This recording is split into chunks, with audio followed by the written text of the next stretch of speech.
Bonjour à tous, bonjour à toutes. Je suis Nathalie Briand, je suis hypnothérapeute en hypnothérapie intégrative. Je suis une personne engagée, une personne passionnée par la vie, passionnée par les autres êtres vivants, par l'humain en général.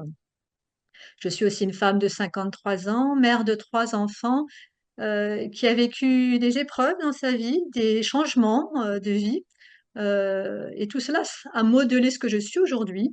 Et je pense que ça m'a apporté un certain recul et une certaine sagesse que je peux aujourd'hui apporter aux personnes qui viennent me consulter.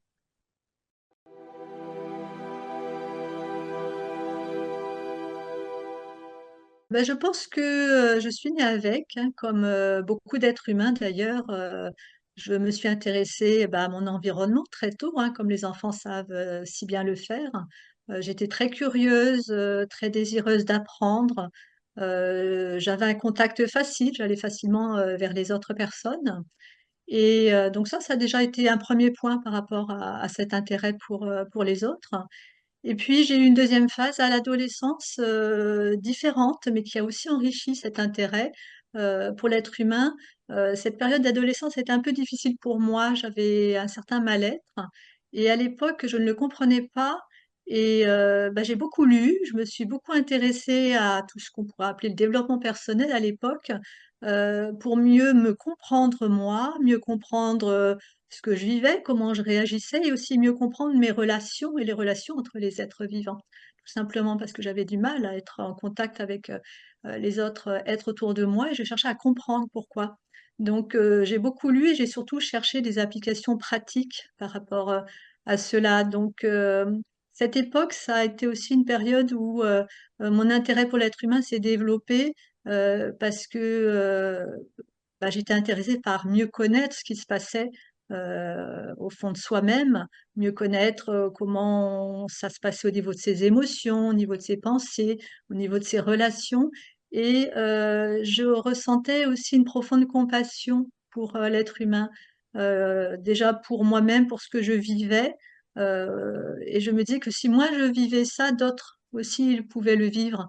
Et donc c'est à ce moment-là que j'ai développé cette profonde compassion pour l'être humain, ses souffrances et surtout, mon objectif, c'est de pouvoir agir dessus. Donc, moi, j'ai eu la chance après de pouvoir évoluer puis de traverser tout ça. Et je crois que ça a quand même bien marqué, en fait, cette période a bien marqué mon intérêt pour l'être humain.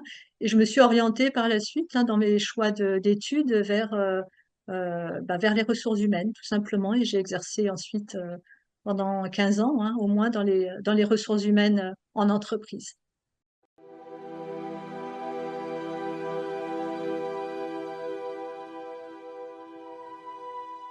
Alors, lorsque j'ai débuté dans les ressources humaines, j'avais la conviction que je pouvais m'épanouir dans mon travail et surtout que tous les salariés pouvaient s'épanouir dans leur travail et que je pouvais contribuer à cela. Donc, c'était très gratifiant. D'ailleurs, la partie des ressources humaines qui me plaisait le plus, c'était la partie développement des ressources humaines, hein, recrutement, formation, gestion des carrières. J'ai beaucoup aimé tout ce que j'ai fait. J'ai travaillé dans des environnements différents, dans des entreprises de tailles différentes, sur des projets passionnants et toujours en gardant à cœur mes valeurs concernant l'être humain, c'est-à-dire l'écouter, être à son service et participer à son développement et à son bien-être, là en l'occurrence en entreprise.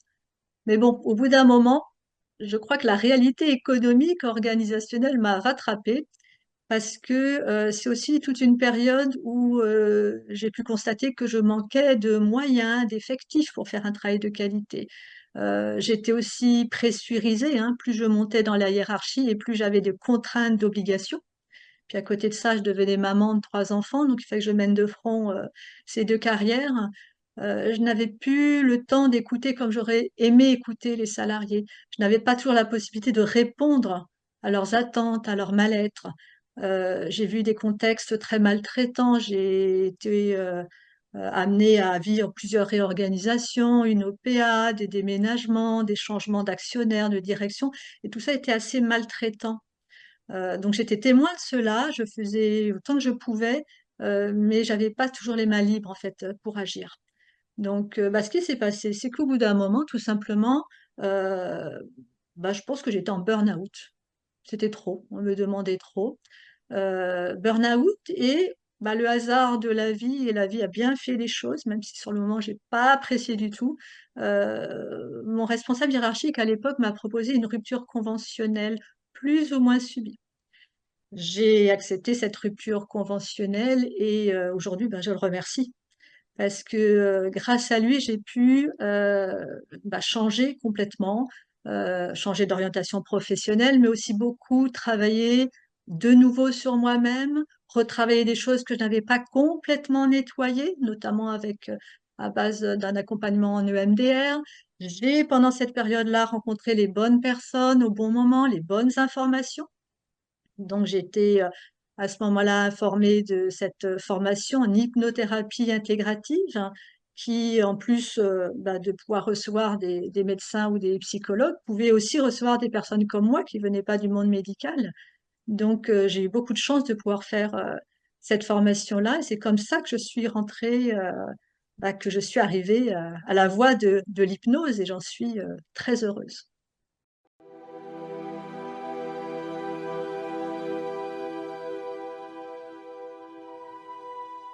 C'est vrai qu'au départ, et malgré mes fonctions et mon positionnement dans l'organigramme, mon action s'est révélée finalement assez limitée au bout d'un moment et je souffrais dans mes valeurs. Notamment, je voyais des injustices, des jeux de pouvoir, des personnes broyées dans des logiques économiques, de productivisme, de compétitivité. Euh, Aujourd'hui, ben, je suis mon propre patron. Aujourd'hui, je décide de mon organisation, je décide du temps que je passe avec chaque personne. J'ai décidé aussi du lieu dans lequel je suis, qui est un lieu très agréable, entouré de verdure, même si là, on ne le voit pas forcément, hein. Bah aujourd'hui, je peux développer une écoute active, exclusive. Je peux me consacrer entièrement à l'écoute des personnes qui viennent me voir. Je peux choisir les approches, les techniques qui vont être le mieux pour les accompagner. Je peux les accueillir sans les, voilà, sans juger. Elles peuvent venir en étant en consultation, elles peuvent venir en étant entièrement elles-mêmes. Elles n'ont pas besoin de porter de masque, elles peuvent venir avec leur fragilité, avec leurs failles, sans crainte d'être jugées, d'être comparées, d'être évaluées ou sanctionnées comme le monde de l'entreprise sait malheureusement le faire. Donc voilà, cette approche-là est vraiment beaucoup, beaucoup plus bienveillante. On va aussi beaucoup plus profondément au fond des choses. On reste pas à la surface. La personne, elle vient avec bah, tout ce qu'elle a à dire, bah oui, toutes ses fragilités. Alors qu'en entreprise, ou peut-être même d'une manière plus générale, on hésite à montrer ses fragilités. Donc là, c'est un lieu où on peut être, où moi je me sens, où je peux exprimer cette bienveillance. C'est une bienveillance qui parfois d'ailleurs m'était reprochée quand j'étais en entreprise. On me trouvait des fois trop naïve, trop sensible. J'attachais des fois trop d'importance justement à ce qui se passait pour les salariés. Là aujourd'hui, au contraire, je suis à 100% à leur service et en plus je me sens efficace. Donc c'est merveilleux.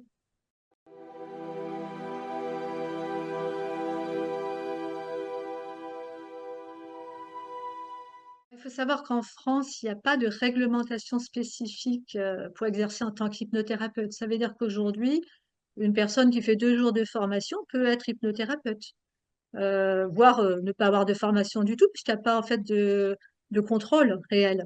Donc je trouve que c'est dommage, même préoccupant d'ailleurs, hein, puisque l'hypnose attire de plus en plus de monde. Je trouve qu'un cadre spécifique serait davantage sécurisant pour les personnes qui viennent consulter. Et pour les thérapeutes qui sont longuement formés, ce serait aussi une reconnaissance. Donc oui, j'attache de l'importance à dire que je suis formée et que j'ai fait au moins 300 heures de formation, que je continue d'ailleurs, parce que ça donne une sécurité pour les personnes qui viennent voir un hypnothérapeute de savoir qu'il y a ce type de formation. Alors la formation que j'ai suivie, c'est une formation auprès de l'Institut Sakti d'hypnose clinique. J'ai été formée par Monsieur Varma, qui est docteur en psychologie clinique. Et bah, au bout d'un an de formation, donc ça faisait à peu près 130 heures, je me suis installée, hein, je pouvais bénéficier du titre de praticienne en hypnothérapie intégrative. Je me suis installée Et j'ai choisi de continuer à me former au-delà. Donc, sur les 2 années suivantes, d'ailleurs, j'ai continué à me former. Sur la première année, j'ai appris à utiliser de manière approfondie les techniques de l'hypnose ericksonienne, adaptées à différentes problématiques sous ses différents aspects, auto-hypnose, hypnoanalyse, hypnoanalgésie, les régressions en âge, etc.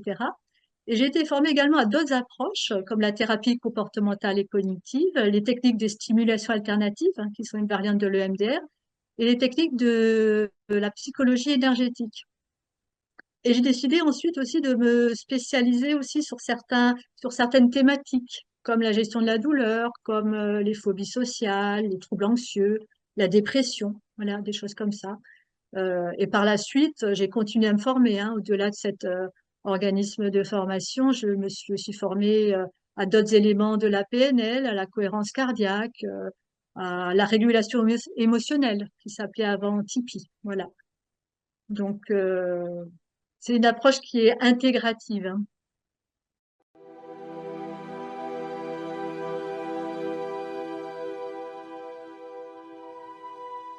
Alors, l'hypnothérapie intégrative est une approche pluridisciplinaire, hein, structurée, d'accompagnement qui permet une libération progressive, méthodique et définitive des blocages et limitations du passé. Donc, c'est une approche pluridisciplinaire dans le sens, comme je viens de le citer précédemment, on est formé à plusieurs techniques thérapeutiques différentes, toujours dans cette vision holistique, hein, aussi de la personne. Et cette approche intégrative rend les résultats de l'accompagnement plus rapides, plus confortables et plus pérennes. Plus rapide parce que l'utilisation de plusieurs approches à bon escient ou leur combinaison permet d'accélérer les résultats. Si je donne un exemple, par exemple, si quelqu'un vient voir pour des problèmes relationnels, il peut être vraiment intéressant de coupler les techniques de la communication non violente avec les techniques d'hypnose. Ou bien, s'il s'agit des enfants, on va pouvoir privilégier, par exemple, une approche à partir des contes et métaphores thérapeutiques. Si une personne vient pour des problématiques de sommeil ou de poids dont les thérapies comportementales et cognitives n'ont pas été suffisantes pour régler ou changer les comportements, on va pouvoir y coupler aussi l'hypnose et notamment l'hypnoanalyse, hein, qui va nous permettre, pardon, de chercher et de mettre en avant la cause inconsciente du maintien de ces comportements. Euh, il y a aussi d'autres choses qui rentrent en ligne de compte, c'est que dans cette approche pluridisciplinaire, il y a aussi des approches qui conviennent mieux à certaines personnes qu'à d'autres. Il y a des personnes qui sont plus sensibles à certaines approches. Je pense notamment à certaines patientes avec qui on travaille surtout en psychologie énergétique parce que lorsqu'on travaille sur la désensibilisation, donc lorsqu'il y a des problématiques d'émotions désagréables à évacuer, eh bien, ces approches sont extrêmement rapides avec cette personne ou avec ces personnes. Donc, à ce moment-là, on va privilégier l'approche qui est la plus rapide pour la personne, puisque l'objectif, c'est quand même que ce soit le plus efficace et aussi le plus rapide, mais également aussi le plus confortable. Il y a certaines approches qui sont plus confortables que d'autres, ou des approches que l'on peut davantage aimer que d'autres. Par exemple, si je prends les stimulations alternatives, hein, cet équivalent de l'EMDR, dans certaines situations, même sur un temps très court, ça arrive que l'affect, donc les émotions désagréables, augmentent légèrement en intensité. Donc, si la personne vit quelque chose déjà qui est déjà très élevé en termes d'intensité de gêne émotionnelle, je ne vais pas tout de suite utiliser cette approche-là. Je vais d'abord utiliser des approches des techniques énergétiques qui sont plus douces. Et ensuite, je reviendrai peut-être à celle-ci qui aussi est très rapide. Donc voilà, on peut utiliser et combiner ces différentes approches. Euh, c'est aussi cette approche donc d'hypnothérapie intégrative, elle donne des résultats aussi plus confortables puisqu'on peut choisir une approche qui va être plus confortable qu'une autre. Et elle est aussi très structurée cette approche parce que l'objectif c'est la sécurisation de la personne. Si une personne qui arrive est dans un état important de vulnérabilité, par exemple, je vais passer plus de temps dans cette première étape qui est ce qu'on appelle le renforcement du soi ou le renforcement du moi, qui est en fait une étape où on va apporter des ressources. Mais si la personne qui arrive a déjà beaucoup de soutien et beaucoup de ressources et qu'elle cherche juste, par exemple, je sais pas, à changer un comportement ou à passer son permis de conduire qu'elle n'a pas réussi, on va aller beaucoup plus vite et on va passer sur une autre étape. Donc, on va chercher la sécurisation, on va chercher le confort. Et aussi, c'est une approche qui est plus pérenne parce que on va toujours vérifier d'une séance à l'autre que les résultats obtenus, c'est-à-dire la bonne intégration des situations, eh ben, c'est bien fait de manière définitive. C'est-à-dire que l'événement qui gênait, désormais, bah, ne gêne plus, ne produit plus de gêne émotionnelle ou physique. Donc, c'est une approche, je dirais, qui se différencie effectivement d'autres approches plus, je dirais dire, monotechniques. Comme par exemple, alors c'est vrai qu'il y a des personnes qui viennent me voir, qui viennent par exemple qui ont fait plusieurs années de psychanalyse. Donc c'est intéressant la psychanalyse pour bien comprendre ce qui se passe, pour mettre des liens entre les causes et les effets. Mais j'ai pu constater que ces personnes-là, par contre, revenaient quand même parce qu'elles gardaient une gêne émotionnelle. Elles avaient compris la problématique, mais pas forcément réussi à intégrer la partie émotionnelle, la gêne émotionnelle. Donc les approches que je peux proposer permettent justement de travailler sur tous les aspects, sur tous ces aspects-là. Bah, j'en reparlerai un peu plus tard, entre le cerveau gauche et le cerveau droit, ça permet une intégration qui fait que cette intégration va être définitive derrière. Que le symptôme non plus ne va pas revenir. Vous voyez, dans certaines situations, dans la thérapie comportementale et cognitive, ou même juste, parfois juste en hypnose, dans certaines approches hypnotiques, le symptôme peut disparaître. Mais si, par exemple, on ne va pas chercher un travail sur les causes en hypnoanalyse, ce symptôme, il peut soit revenir, soit être substitué par un autre. Donc voilà, toutes ces approches-là, cette approche structurée et pluridisciplinaire permet en fait de répondre à un grand nombre de besoins, de demandes. Il bénéficie aussi d'une certaine souplesse dans les séances, hein. On peut passer d'une technique à une autre. Ça donne de la variété aussi, hein. Toutes les séances ne se ressemblent pas. Donc voilà, c'est une approche que je trouve très large, euh, qui apporte beaucoup, beaucoup de possibilités.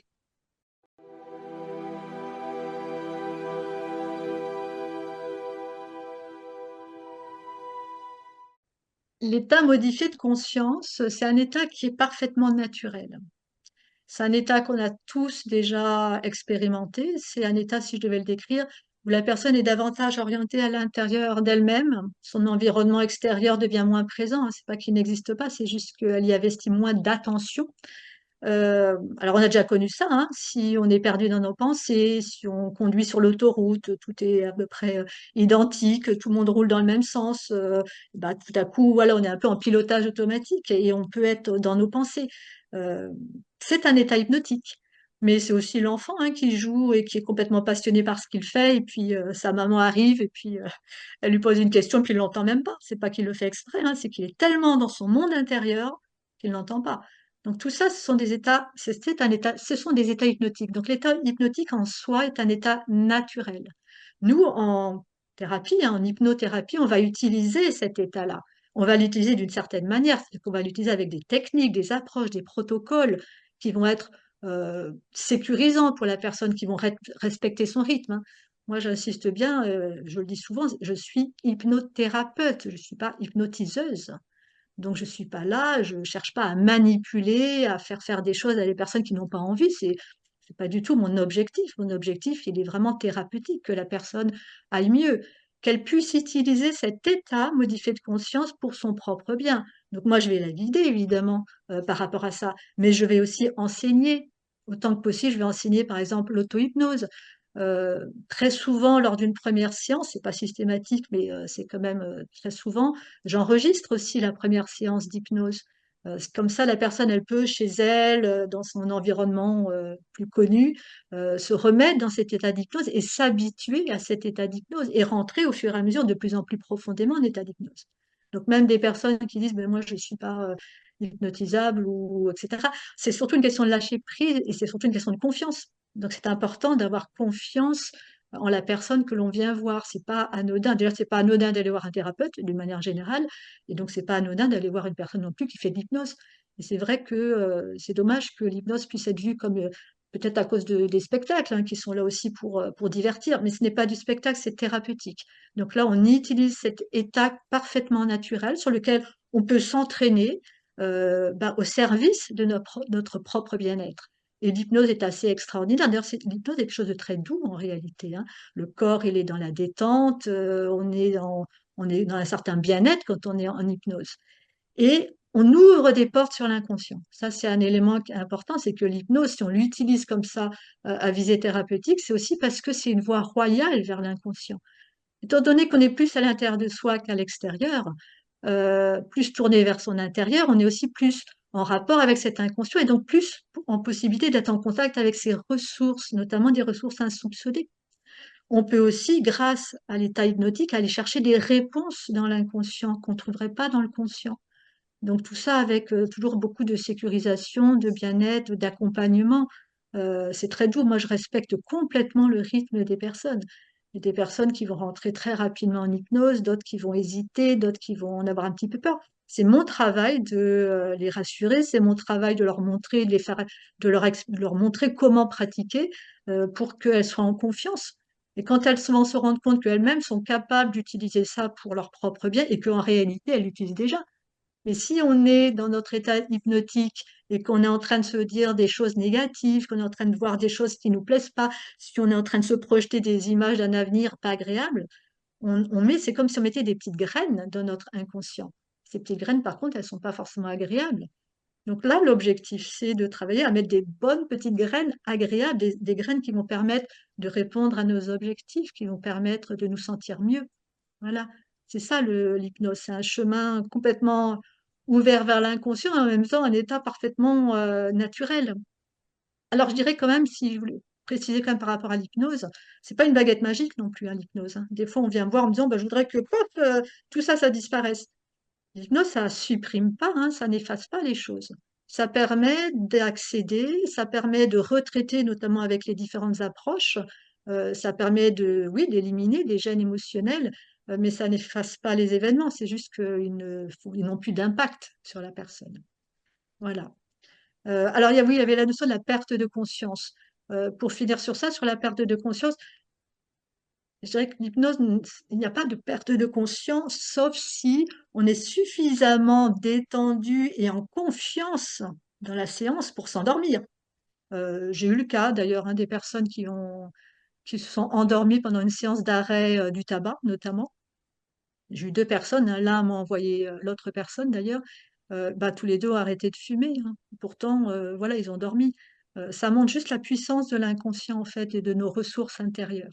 Donc la perte de conscience, c'est seulement si on est vraiment dans un état où on se sent complètement en confiance. Mais c'est pas utile, on n'en a pas besoin de la perte de conscience. D'ailleurs, moi, quand je travaille en hypnose, je travaille sur des séances où ça peut être moi qui donne des suggestions. Et là, la personne, elle peut penser à ce qu'elle veut, elle peut s'endormir, elle peut avoir des blancs, comme ça arrive souvent. Ou alors, au sein de l'hypnose, la personne va me parler et elle a conscience de ce qui se passe. C'est juste que son corps est dans un plus grand état de détente, de réceptivité. Elle est plus tournée à l'intérieur d'elle-même, donc elle est plus en contact aussi avec ses ressentis. Ça peut être intéressant. Voilà. Mais dans tous les cas, je vais respecter le rythme des personnes, hein, et respecter et beaucoup expliquer autant que possible. Comme là, je vois que j'explique beaucoup sur cette approche-là, mais parce que c'est un formidable outil, l'hypnose, hein, vraiment un formidable outil.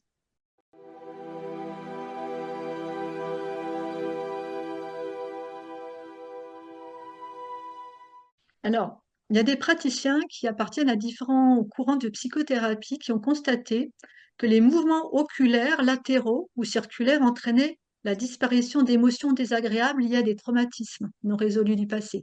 Alors, on connaît pour certaines personnes Francine Shapiro, hein, qui est à l'initiative de l'EMDR, mais il existe d'autres courants qui ont fait aussi ce constat. Alors, comment ça fonctionne?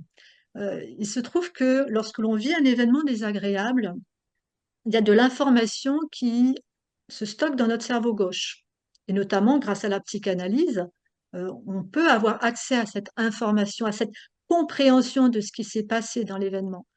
Mais il se trouve que les émotions, elles, les émotions, les images, les sons ou les croyances désagréables qui sont associées à cet événement, elles, restent bloquées dans le cerveau droit.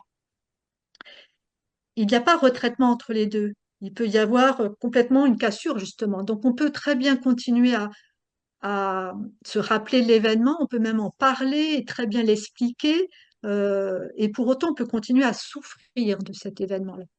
C'est d'ailleurs ce qui fait que les limites, hein, au niveau de la psychanalyse, justement, c'est que ça ne vient pas intervenir sur le cerveau droit. Euh, On a constaté, hein, ces praticiens ont constaté, de différents courants de psychothérapie, que lorsqu'on fait cette stimulation alternée des deux hémisphères du cerveau, eh ben, ça permet de retraiter l'expérience dans sa totalité et de l'intégrer dans sa totalité. C'est comme si le cerveau effectuait lui-même la guérison. Donc, et on travaille sur les sensations désagréables hein, pour les intégrer, on travaille sur les émotions désagréables pour les intégrer, mais aussi sur la croyance, parce qu'il y a toujours une croyance négative liée à l'événement en question. Donc, on travaille également sur la croyance pour l'intégrer. Et comme je disais plus haut, ça n'efface pas l'événement. Par contre, c'est vrai, c'est très fréquent et très courant que les personnes, une fois que l'événement est intégré, bah, tout simplement, elles ont l'impression que l'événement, il est beaucoup plus lointain ou alors il est plus flou. On m'a déjà dit, bah, tiens, c'est comme si je regardais un tableau, comme si j'étais spectateur ou spectatrice neutre. C'est que tout simplement, l'événement, il a existé, mais il n'éveille plus rien.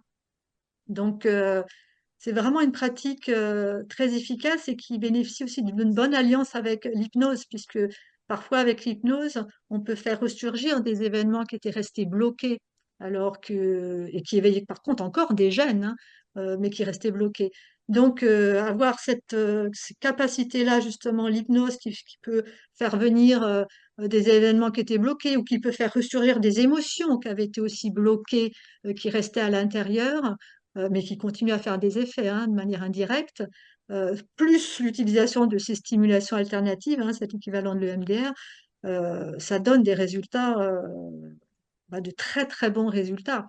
On peut en plus utiliser d'autres approches si les émotions sont trop fortes, comme je l'expliquais au début, pour adoucir cela. Mais en tout cas, les résultats sont vraiment très bons. On peut l'utiliser d'ailleurs sur n'importe quelle problématique hein, en réalité.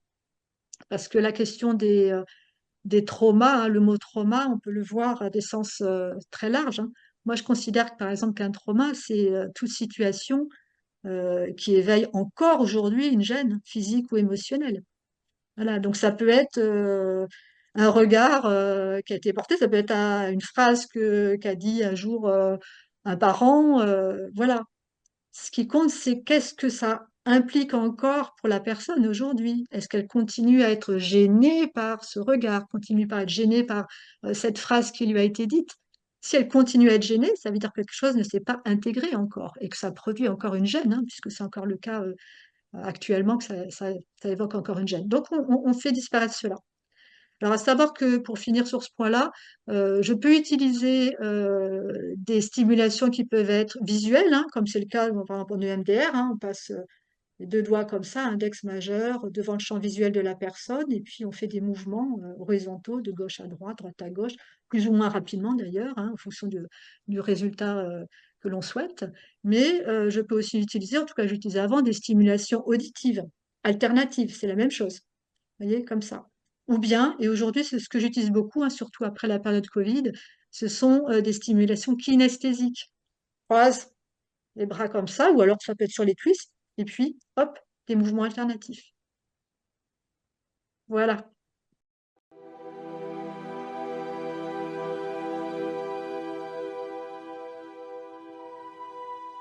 Oui, les techniques énergétiques peuvent faire peur dans le sens où on peut se dire, bah, tiens, l'énergie, je ne le vois pas. Voire d'ailleurs même, il y en a certaines personnes qui peuvent dire, je n'y crois pas. Mais s'il n'y avait pas cette énergie, hein, alors le mot énergie en grec, hein, c'est énergéia, qui signifie la force en action. S'il n'y avait pas cette énergie, en fait, bah, nous serions morts, tout simplement. Donc, cette énergie, elle est vraiment présente à l'intérieur de nous. D'ailleurs, si on parle d'électrocardiogramme, par exemple, ça mesure l'activité électrique du cœur. Donc, on voit bien s'il y a électricité, il y a énergie. Si on frotte nos mains comme ça, hop, on va dégager de la chaleur. On a une énergie thermique, en l'occurrence. Donc, il y a de l'énergie. Hein. Nous sommes faits d'énergie. Puis la science quantique nous montre hein, qu'on est fait d'énergie, de vibration, de particules en mouvement. Euh, Dans la psychologie énergétique, on va utiliser en fait l'énergie du corps à des fins thérapeutiques. C'est vraiment l'objectif de ces approches-là.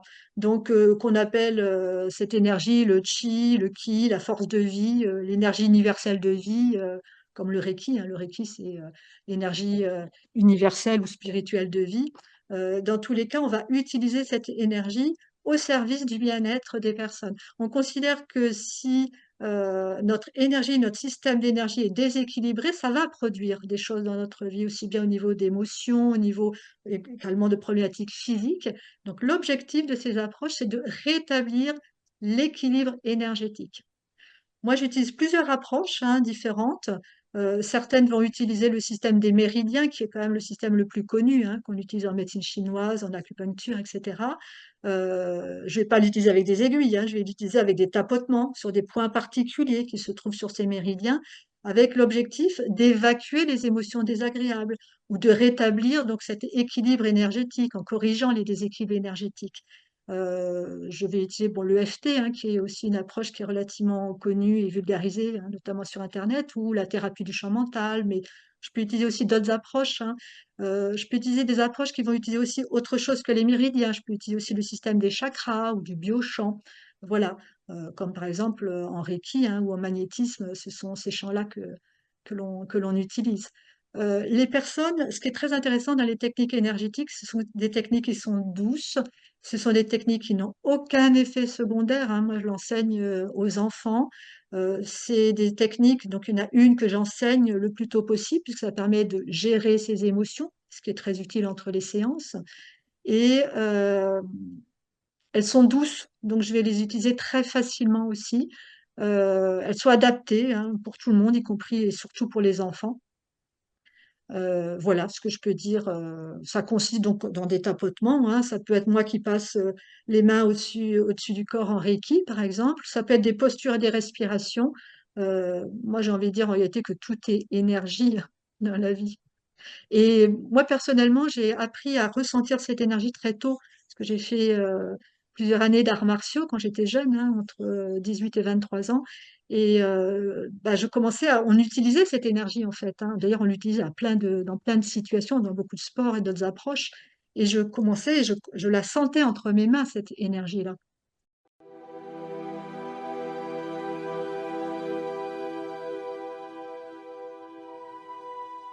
Pour ce qui est de la différence, j'avoue que je n'en vois pas vraiment. Moi, j'ai mis les deux noms parce que le magnétisme peut faire peur. Euh, bah, il n'y a pas de formation au magnétisme, hein. Moi, j'ai découvert que j'utilisais cela sans y mettre un mot en particulier, hein. Je m'étais rendu compte il y a déjà pas mal de temps, au moins 10 ans, que je me souviens d'une séance quand j'ai débuté mon activité d'hypnothérapie. J'avais mon patient qui était allongé sur le fauteuil en hypnose. J'utilisais les techniques que j'utilise aujourd'hui. Une personne qui allait vraiment pas bien et je sentais je visualisais, mais pas avec mes yeux, hein, c'était intérieur, je sais pas trop comment l'expliquer, comme quelque chose d'un peu, une sorte de masse un peu sombre tout autour de son corps. Et j'ai senti mes mains qui avaient envie d'y aller, qui avaient envie de retirer quelque chose de, voilà, ce qu'aujourd'hui j'ai appris que ça s'appelait de faire des passes, mais je ne savais pas. D'ailleurs, à l'époque, ça m'a fait un petit peu peur. Et évidemment que je n'ai rien fait, parce qu'il n'était pas question de faire quoi que ce soit, de toute façon, sans l'accord de la personne. Et moi-même, je ne comprenais pas ce qui se passait, mais c'était net. Voilà. Donc moi, j'ai connu cette approche-là du magnétisme à ce moment-là. Je me suis empêchée d'agir, puisque de toute façon, j'avais déjà suffisamment aussi d'approches, hein, de techniques. Mais il se trouve que bah, la vie me l'a représenté et que l'année dernière, j'ai eu l'occasion de connaître ce que c'était le Reiki. Je ne connaissais pas, hein, c'est aussi encore le hasard des rencontres. Et je me suis dit, ah, mais c'est curieux, c'est très très proche de ce que mes mains avaient envie de faire. Et donc j'ai commencé à faire des ateliers Reiki et je me suis rendu compte que je ressentais très fortement cette énergie et que mes mains allaient aux endroits qui l'appelaient, hein, puisque je ne peux pas expliquer intellectuellement, je ne peux pas. Donc j'ai fini, donc j'ai décidé de me former au Reiki. Comme ça, c'est aussi plus rassurant pour les personnes de savoir que j'ai été formée, bien que je pense qu'en réalité, le truc, s'il y a un truc, j'en sais rien, le talent, je ne sais pas ce qu'on peut appeler ça, et je l'ai déjà en moi. Et personnellement, je pense que nous l'avons tous en nous, parce que c'est vraiment issu de cette énergie de vie. Les personnes, par exemple, qui pratiquent du Tai Chi Chuan, hein, qui sont habituées à faire ces mouvements tout en rondeur, par exemple, à un moment de leur pratique, elles sentent cette énergie à l'intérieur. On le retrouve au Qigong, etc. aussi. En fait, si on commence à travailler et à essayer de ressentir ou à vouloir ressentir, on le ressent. Après, de là, à l'utiliser auprès d'autres personnes, c'est autre chose. Moi, aujourd'hui, j'ai commencé à pratiquer un peu autour de moi, dans mon coin, sur moi aussi, puis je me suis rendu compte de l'utilité. Donc, si on parle justement des applications, l'application donc du magnétisme ou du Reiki, ça va agir tant sur le corps physique que sur le corps émotionnel. L'objectif, c'est de rétablir là aussi l'équilibre énergétique. Ça permet de dénouer des nœuds, de soutenir aussi les capacités naturelles du corps, hein, à retrouver son bien-être, à retrouver du calme. Ça se substitue pas à la médecine traditionnelle. Pour moi, tout ça, ça vient en complément. Mais par contre, c'est des approches extraordinaires. Alors là, l'intellect n'est plus là. Il n'y a plus besoin d'essayer de comprendre ce qui se passe. Il y a juste ressentir. Donc, pour les bienfaits que ça peut apporter aux personnes, moi, dans ma pratique, j'ai eu des personnes qui sont venues me voir parce qu'elles avaient des douleurs. Et j'insiste, hein, sur le fait que ça se substitue pas à la médecine traditionnelle, habituelle, hein. S'il y a des médicaments à prendre, on continue à prendre les médicaments. Moi, je suis bien en phase, je travaille en synergie, hein, pas en opposition. Mais par contre, ce que je constate, c'est que effectivement, des personnes me sollicitent pour des problèmes de sommeil et elles finissent par dormir mieux. J'ai des personnes qui sont venues me voir pour des cauchemars. Elles n'ont plus eu de cauchemars. J'ai eu des personnes, notamment une qui est revenue plusieurs fois. En fait, elle est revenue à chaque fois que ses règles étaient en retard, voire très en retard. À chaque séance, elle a retrouvé ses règles le jour même ou le lendemain. On me dit aussi bah, qu'on ressent des sensations d'apaisement, ça c'est assez fréquent comme retour, plus de sérénité, pour certaines personnes plus de légèreté. On m'a dit, ah bah tiens, vous m'avez retiré l'émotionnel. C'est les mots hein, qui sont utilisés, peu importe. Des personnes qui avaient mal au ventre ou mal à la tête aussi, où les douleurs se sont atténuées. Donc, je trouve que voilà, c'est une belle approche et si on peut faire confiance en fait je dirais, à son corps et à tout ce qu'il y a en lui, hein. C'est comme pour l'hypnose qu'un état naturel. Bah, l'énergie, elle est en nous. C'est aussi un état naturel. Voilà.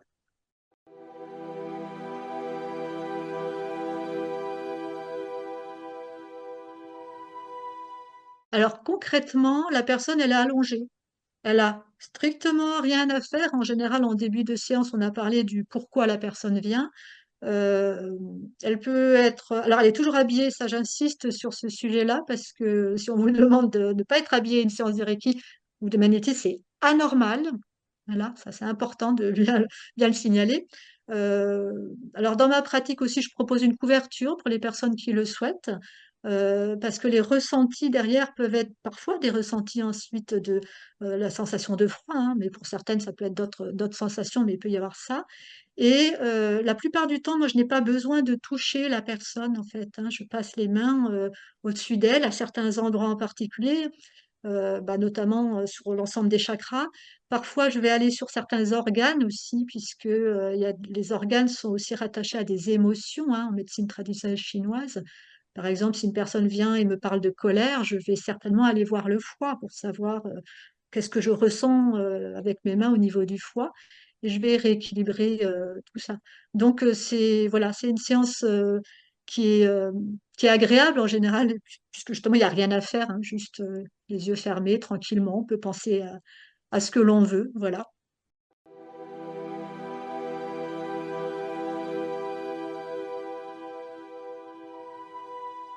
La restructuration comportementale et cognitive, hein, qu'on appelle aussi la thérapie comportementale et cognitive, elle a pour objectif de modifier un comportement à partir des pensées inadaptées. Elle a pour objectif, en fait, de faire prendre conscience de ces pensées automatiques. Il y a énormément de pensées hein, qui nous traversent dans la journée. Euh, Beaucoup de pensées donc automatiques. Et dans ces pensées automatiques, il peut y avoir des pensées que l'on appelle des erreurs de pensée, des distorsions cognitives. Ça peut être, par exemple, euh, toutes les personnes me veulent du mal. Vous voyez, c'est un exemple de croyance erronée, de pensée erronée. Elle est peut-être même pas consciente, hein, forcément, cette croyance. Mais le fait de dire toutes les personnes va entraîner, toute pensée erronée va entraîner en fait une gêne émotionnelle, donc ou physique. C'est là qu'on voit qu'elle est erronée. Donc, on fait prendre conscience, hein, par différentes approches techniques de ces pensées automatiques erronées.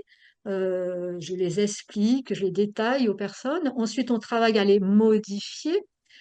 Et ça va entraîner un déconditionnement lorsque l'on modifie ses pensées, et ça va entraîner automatiquement des changements de comportement, parce qu'on s'est rendu compte que ces pensées, en fait, engendraient des comportements particuliers. Si je pense que toutes les personnes sont méchantes avec moi ou vont être méchantes avec moi, bah, je vais plutôt m'éloigner d'elles, je vais plutôt m'en méfier, etc. Et je vais avoir d'autres croyances qui vont encore s'alimenter. Donc, on travaille sur ce déconditionnement. Oh, bah, décidément, ce mot-là, déconditionnement. Et ce qui est extraordinaire, c'est que pour le coup, l'hypnose est extrêmement utile, hein. C'est ce que je parlais quand on fait de l'hypnothérapie intégrative et qu'on utilise plusieurs approches. C'est qu'une fois qu'on a pu déconditionner, qu'on a pu mettre en place d'autres comportements, on va pouvoir utiliser l'hypnose pour ancrer davantage ces changements.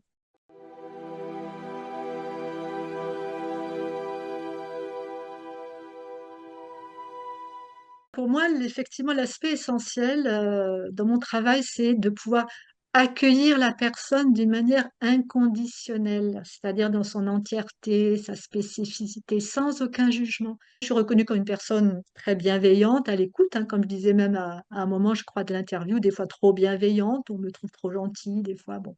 Moi, je trouve que la gentillesse, la bienveillance, c'est une force, hein, réellement, c'est une force. Et la nature, le monde, l'univers, on a tellement besoin aujourd'hui. C'est important pour moi que la personne, elle se sente bien, qu'elle se sente en confiance, qu'elle se sente écoutée et en sécurité. Je vais donner des tâches thérapeutiques, hein, c'est ce qui fait partie aussi d'une autre de mes valeurs, hein, qui est la coaction. Je considère que l'autre personne est capable, dans un très grand nombre de situations, de faire aussi des choses pour son bien-être. Donc c'est aussi une responsabilisation aussi. Je vais donner des tâches thérapeutiques, ça peut être de boire plus d'eau, ça peut être d'écouter la séance d'hypnose que je vais enregistrer, ça peut être de pratiquer la technique de psychologie énergétique que j'ai enseignée. Mais j'insiste sur le fait qu'il n'y a pas d'obligation à cela. J'ai aucune raison, moi, d'avoir des attentes et des exigences vis-à-vis des personnes. Pas du tout. C'est à moi de suivre leur rythme. Il y a des personnes qui n'ont pas l'énergie ou qui n'ont pas envie de faire ces choses-là. Je leur enseigne, mais si elles n'ont pas envie ou pas l'énergie, c'est juste, c'est qu'elles ne peuvent pas le faire à ce moment-là. Donc ça ne pose aucun souci. Mais c'est important pour moi d'informer autant que possible, d'enseigner, de transmettre. Ça, c'est un élément important. Tous les conseils que je peux avoir, tout ce qui me vient au moment où la personne est là, je vais transmettre. Si tout à coup je sens que une huile essentielle, puisque j'étais formée aussi à l'utilisation des huiles essentielles, aussi bien au niveau biochimique que énergétique, peut être intéressante, je vais en parler à la personne. Elle va l'utiliser ou pas l'utiliser. Ça peut m'arriver aussi avec des pierres aussi. Bon, je propose, la personne dispose, comme on dit. Alors l'information pour moi est importante. C'est d'ailleurs, j'ai débuté mon activité très tôt en faisant un site internet. C'était important pour moi de faire ce site internet. Il est très riche et très fourni. Il y a ma photo, photo du cabinet. Je détaille les techniques que j'utilise. Voilà, j'essaie de donner le plus d'informations possible, aussi techniques, financières, logistiques, etc. Parce que je trouve que, comme je disais, c'est pas si simple de décider de se faire accompagner. C'est déjà un premier pas énorme. C'est déjà 50% du travail de décider de se faire accompagner. Donc, je trouve que les personnes méritent d'être bien accompagnées et pour cela, pour pouvoir choisir en connaissance de cause, il leur faut de l'information. Donc, voilà. Ça ne fait pas tout, un site internet, ça ne dit pas tout. Mais plus on donne de l'information, j'essaye de mettre le maximum de témoignages aussi pour aider à orienter. Voilà, pour qu'on sache qui je suis, comment je travaille. Si je fais cette interview, c'est aussi dans ce sens-là, hein, c'est de pouvoir qu'on puisse mieux me connaître, sentir aussi, parce que l'alliance thérapeutique, elle est extrêmement importante. Est-ce que j'ai envie de travailler avec cette personne? Est-ce que je me sens bien? Est-ce que son discours me parle, etc. Je pense qu'il y a aussi, toujours en matière d'énergie, il y a cette notion d'énergie. Voilà, quand je dis est-ce que je sens, je pense que c'est est-ce que le courant passe, est-ce que quelque chose passe. Voilà. Donc, voilà. Je pense que je pourrais dire d'autres choses sur mes valeurs, mais c'est déjà l'essentiel.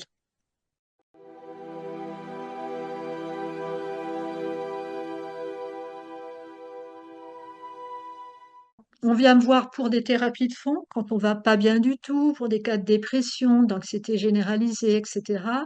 Et là, je vais vraiment appliquer ce protocole en 4 étapes que je détaille aussi dans mon site, dans l'hypnothérapie intégrative, où on va d'abord travailler sur les ressources de la personne, ce qu'on appelle le renforcement du moi.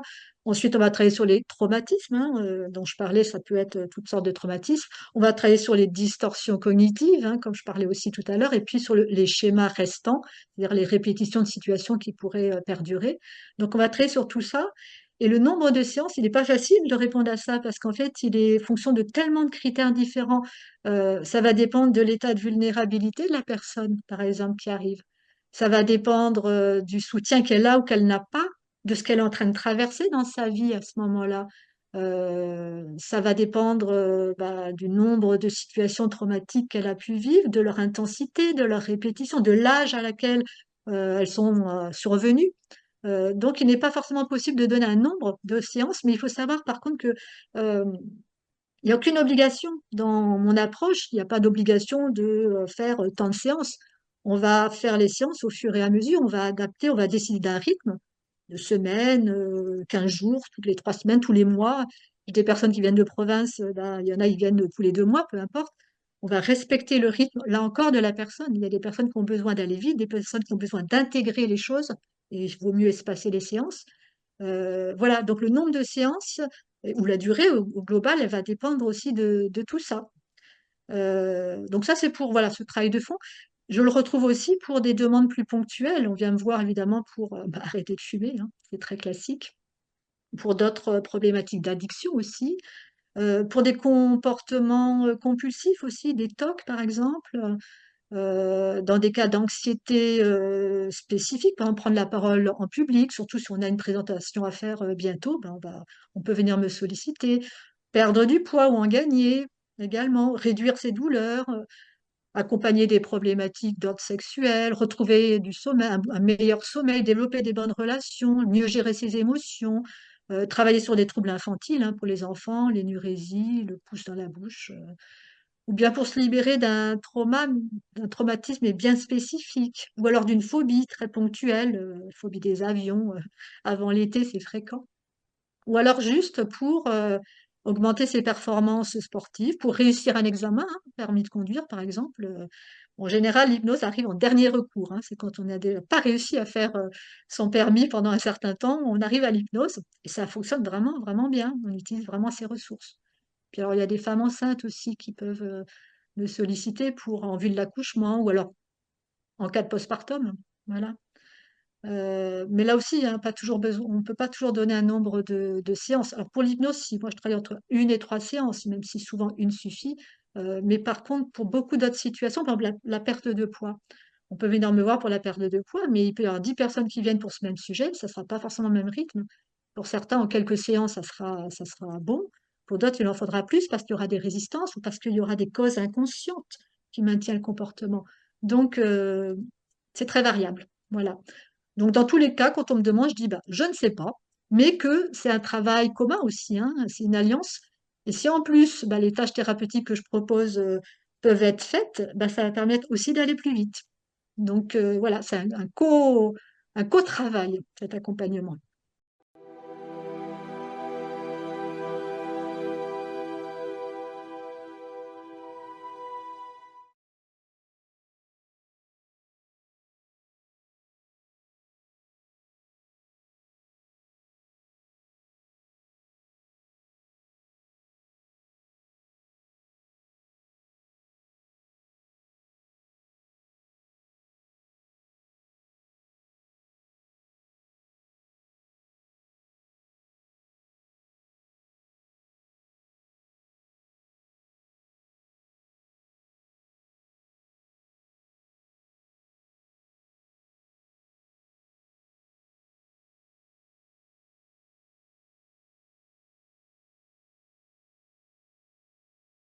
Alors, au niveau des pratiques thérapeutiques, moi, je reste très ouverte sur tout ce qui peut exister.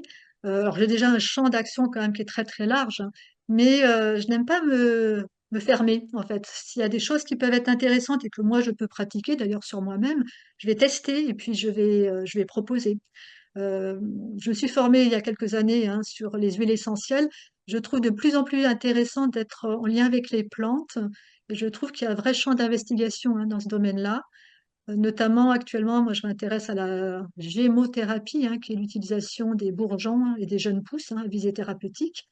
Et j'envisage éventuellement de me former, hein, je ne sais pas encore, à l'école des plantes sur Paris. Et puis, je continue à m'intéresser à tous les sujets. Si on vient me voir pour la perte de poids, bon, bah, c'est bien de savoir faire de l'hypnose et puis de savoir comment l'utiliser ou ces autres approches, mais c'est aussi intéressant de savoir comment fonctionne le ventre, qu'est-ce qui, avoir des notions un peu plus profondes sur ou plus précises sur l'alimentation. Donc voilà, je m'intéresse, si on me parle de douleur, je vais creuser le sujet sur les douleurs pour voir quelles idées je pourrais avoir créatives d'utilisation de l'hypnose par rapport à ça. Donc, j'ai envie de dire que je suis un peu une chercheuse en sciences appliquées, si on peut dire, parce que pour moi, c'est intéressant que ça soit pragmatique, hein. J'aime apprendre, mais j'aime surtout comment je peux le mettre en application au service de mes clients. Et puis, dans mes projets, je vais vers davantage de transmission et de communication. C'est d'ailleurs pour ça qu'on fait cette interview. Je cherche à être plus visible et j'aimerais davantage promouvoir en fait les techniques de l'hypnose, mais pas seulement, hein, la communication non violente, la cohérence cardiaque. Il y a vraiment des choses que l'on peut communiquer. Je trouve que le monde actuel, en fait, il a vraiment besoin de ce travail de synergie, de transmission, de lien, dans des approches aussi douces, voilà, respectueuses. Voilà, je pense qu'on est vraiment là pour être en lien. C'est vraiment une époque où cet élément-là se diffuse, se développe, hein, l'information, la formation, le transfert de connaissances, les partages de pratiques. Euh, Tout ça, c'est voilà, quelque chose qui est important pour moi.